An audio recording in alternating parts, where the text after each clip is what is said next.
Guys এই দেখো আম, কত বড় একটা আম। ভাবলাম তোমাদের সাথে শেয়ার করি। এখন কাটবো, কেটে খাবো। পাকা আম।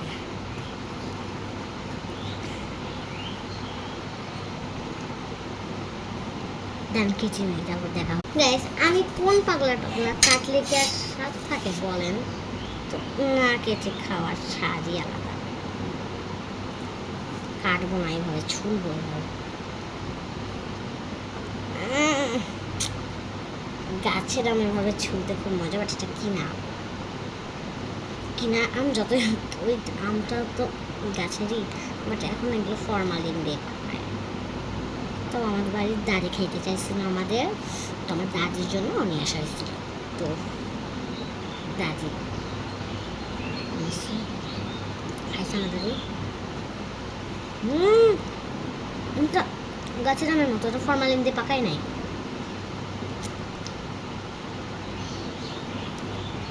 এটা ফরমালিন দিয়ে পাকায় নাই। কালকে ধরুন ওগুলাই নিয়ে আসছিল মনে হয়। আমার দাদি খেয়েছি 2 পিস, আমি খেয়েছি 3 পিস। আমার আম খুবই ভালো লাগে সত্যি বলতে গাইস। তারপরে এত বড় আম। আর আমি ভুলেতে এই ফিল্টারটা দিছি, হাত দিলেই দূরে হয়ে যায়, আর হাত ছড়ালে কাছে হয়ে যায়, তাই এত প্রবলেম। সেটা মনে করেন না কিছু। তোমাদের সাথে গল্প করতে করতে আমার সেলাই হয়ে গেছে, সেলাই হয়ে গেছে, ছিলা না সরি।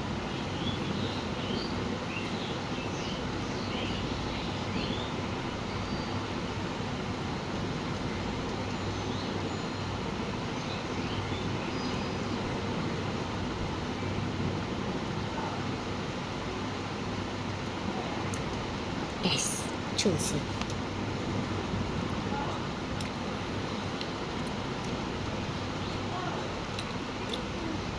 খুব মজা।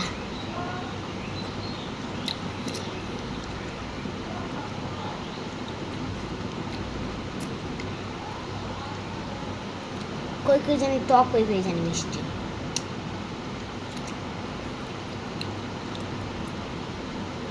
আমি বুঝলাম না চোষাগুলো তো মিষ্টি লাগতেছে না।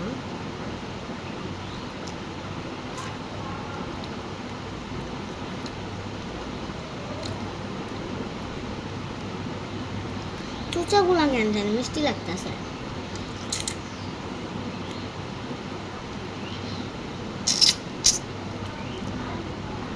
তোমরা লাইক সাবস্ক্রাইব করো, আর আমি আম খাই। টাটা।